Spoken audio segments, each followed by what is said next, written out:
보니까 거의 딱 한 달 됐더라고요. 우리 지난달 우리 가평으로 피스위크를 떠났죠.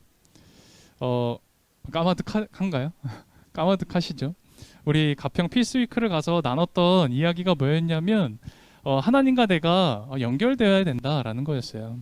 하나님과 내가 연결되면 마치 핸드폰이 충전되는 것처럼, 충전선에 연결되는 것처럼, 그래서 핸드폰 사용할 수 있는 것처럼 우리도 하나님과 연결되면 우리의 것을 사용할 수 있다. 하나님이 주신 힘으로 살 수 있다. 라는 그런 이야기를 나눴죠. 다 충전선이 저는 다 똑같다라고 생각을 했어요. 하나님과 연결된 어떤 선과 연결만 되면 그럼 정말 충전되는구나 라고 생각했습니다. 그런데 그렇지 않더라고요. 주중에 제가 핸드폰을 샀어요. 드디어. 제가 아이폰 7 쓰고 있었는데 드디어 아름이한테 막 상담도 받았는데 드디어 이제 핸드폰을 바꾸고 충전을 하는데 그전에는 사실은 이렇게 한 2시간? 왜 웃어요? 놀랄 일이에요? 난 당연히 그런 줄 알았어요. 한 2시간은 해야 한 90%가 되더라고요. 그래서 저는 여태까지 그런 줄 알았어요. 근데 핸드폰을 바꾸니까 다른 선으로 하니까 금방 되더라고요. 1시간도 안 돼서. 뭐 암페어가 실제로 이제 다르니까 전류가 달라서 그렇다고 하더라고요. 충전선이 다르더라고요. 어떤 선을 꽂느냐에 따라서 충전이 완전히 달라지더라고요. 여러분들은 하나님과 어떻게 연결되어 있으세요? 어떤 선으로 내가 연결되어서 충전이 되고 있습니까?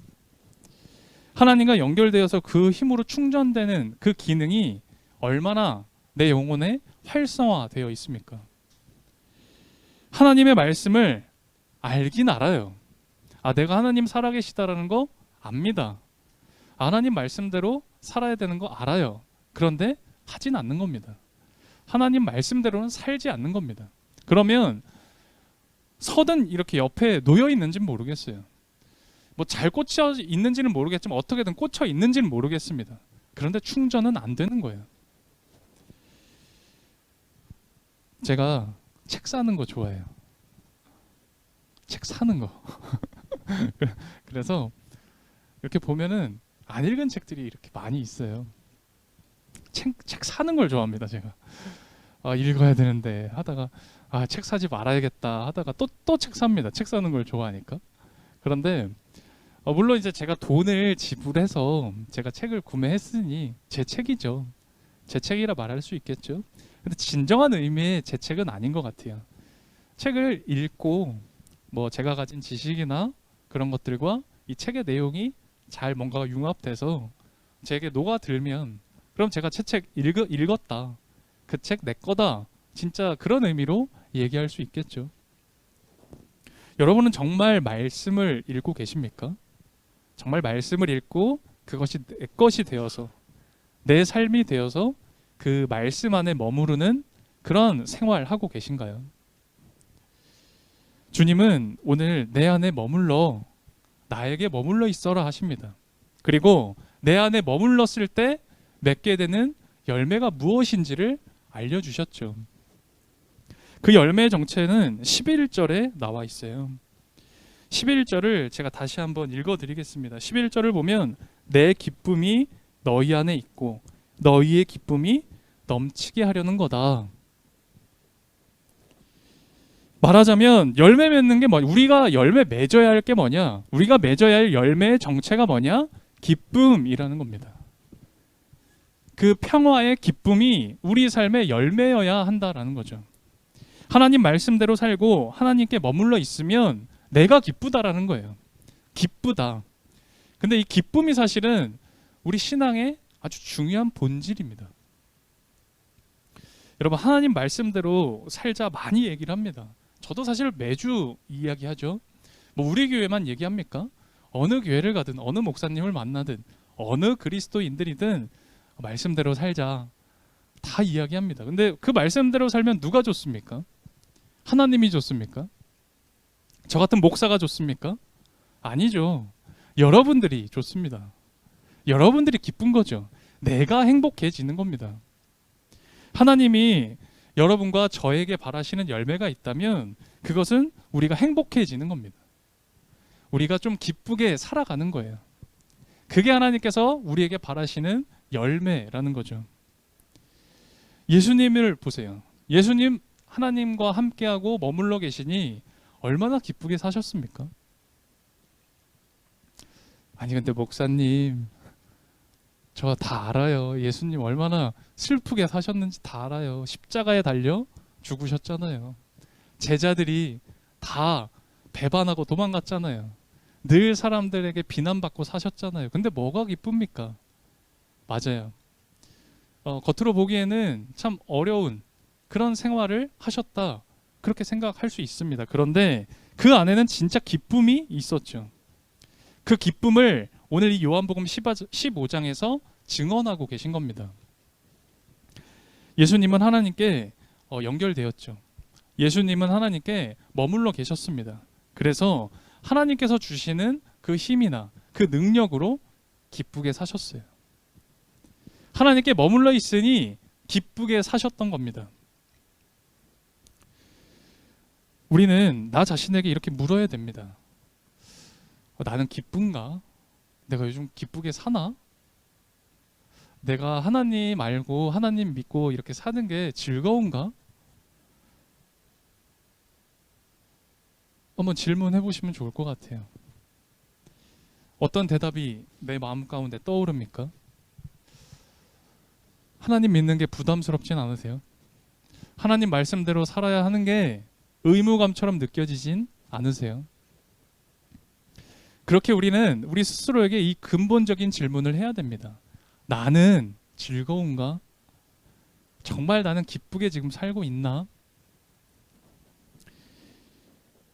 우리 성경에 삭개오라는 인물이 나옵니다. 세리예요. 세리, 삭개오.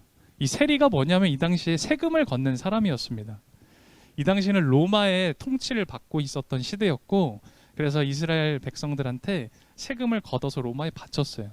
뭐 쉽게 얘기하면 우리 일제시대 같은, 그래서 삭개오는 사실 뭐 친일파 같은 그런 사람이었습니다. 굳이 비유를 하자면 사람들을 착취했습니다, 세금으로. 그런데 그런 삭개오, 사람들이 기피하고 멀리하던 그 삭개오가 예수님을 만났어요. 예수님을 만나고 어떻게 됐어요? 자기 재산을 다 털어서 그동안 착취했던 모든 것들을 다시 다 사람들에게 나눠줍니다. 어쩔 수 없이 예수님 만나버렸어. 예수님 만나버렸으니 눈물을 머금고, 나 이거 안 하면 지옥 갈 것 같으니까 어쩔 수 없이 재산을 털어서 나눴나요? 그렇지 않죠. 삭개오는 기쁨으로 그 일을 했습니다. 예수님을 만나고 마음이 바뀌었어요. 그리고 내가 말씀대로 살 수 있다라는 게 확신이 되고, 그리고 그렇게 행동으로 나오니 너무나 기뻤습니다. 우리 성경에 또 보면은 그 나병 환자가 예수님께 고침받는 사건이 나옵니다. 이 나병이 문둥병이라고도 하죠. 이 살이 썩고 떨어져 나가는 아주 무서운 병인데요. 불치병이죠, 사실은. 근데 이 당시에는 이제 나병이 옮는다라고 해서 정말 이 나병 걸린 사람들이 어렵게 살았다고 해요.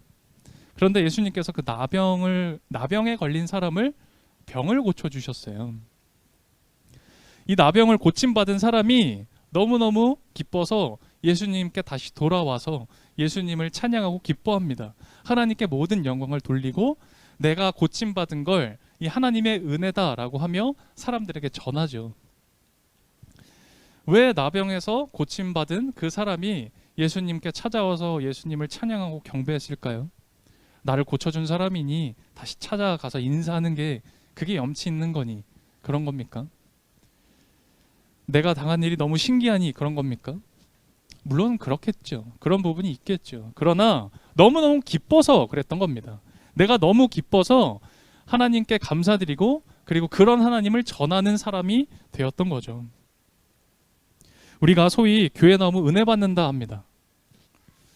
은혜를 서로 빌어주고요. 하나님의 은혜 받기를 원합니다. 복 받았다라고 얘기를 합니다. 그런데 우리가 복 받았다라고 했을 때 그 복이 은혜의 본질은 아니라는 거예요. 진짜 은혜가 뭐였냐?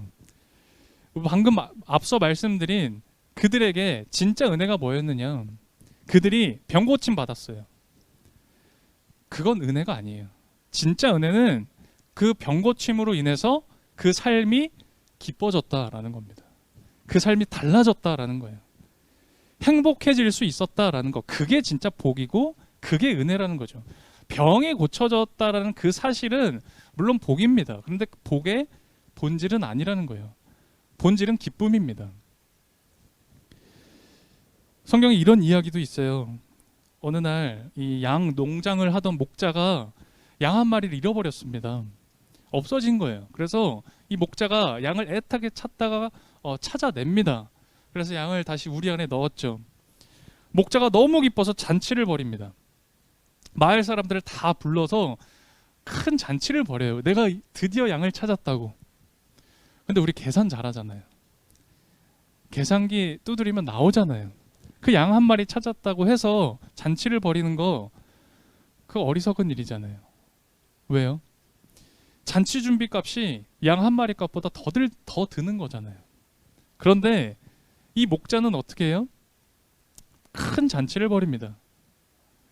목자가 바보인가요? 셈이 어리숙한 건가요? 그렇지 않죠. 목자의 마음에는 뭐가 있었어요? 기쁨이 있었습니다. 이 중심에 기쁨이 있으니 잔치를 벌이고 사람들과 이 기쁨을 나눴던 거죠. 오늘 말씀은 무슨 열매, 그리고 그 열매를 얼마나 맺었느냐, 그 이야기를 하고자 하는 게 아닙니다. 내 삶에 정말 하나님을 믿는 기쁨이 있느냐, 내가 정말 행복하느냐, 그 행복의 열매가 있느냐라는 걸 우리에게 질문하고 있는 거죠.